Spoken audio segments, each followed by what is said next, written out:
सभापति महोदय, पिछले साल इस सदन में यह सुझाव रखा गया था कि हमारे किसान जो फसल पैदा करते हैं उसका बीमा करने की व्यवस्था की जानी चाहिए। इस सुझाव पर विचार करने के लिए कुछ सदस्यों ने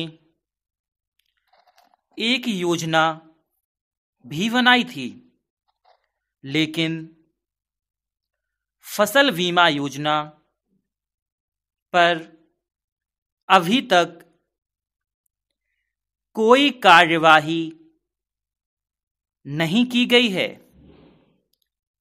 इस योजना को अभी तक लागू नहीं किया गया है। योजना आयोग ने यह आश्वासन दिया था कि वह इसके लिए आवश्यक धन की व्यवस्था करेगा। हो सकता है कि इस संबंध में राज्य सरकारों में एक मत ना रहा हो। उनकी यह धारणा हो सकती है कि इस योजना के लागू होने से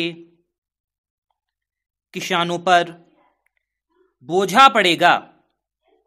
यद्यपि अभी भी राज्य सरकारों के इस दृष्टिकोण में कोई विशेष परिवर्तन देखने को नहीं मिलता है।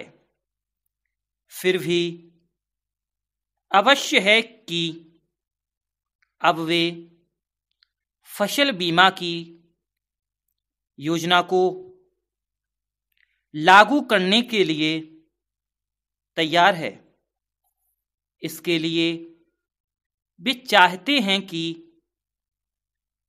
इस योजना पर आने वाले खर्च केंद्र सरकार वहन करे।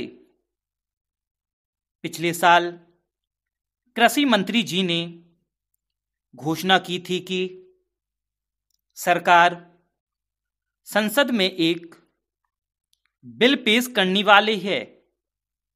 अब यह कहा गया है कि सरकार जल्दी ही इस संबंध में आवश्यक निर्णय लेगी।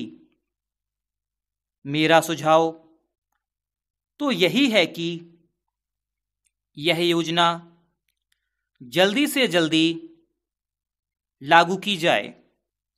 जहां तक वित्त का प्रश्न है, यह ऐसी समस्या नहीं है कि इसे सुलझाया ना जा सके। आपस में विचार विमर्श करने पर कोई ना कोई रास्ता अवश्य निकाला जा सकता है। महोदय, इसमें दो राय नहीं है कि हमारे देश के किसान गरीब हैं। ऐसी अवस्था में जबकि वे लगान तक नहीं दे सकते हैं, तो वे फसल बीमा की किस्त किस प्रकार दे सकते हैं। लेकिन फसल बीमा के महत्व से इनकार नहीं किया जा सकता है।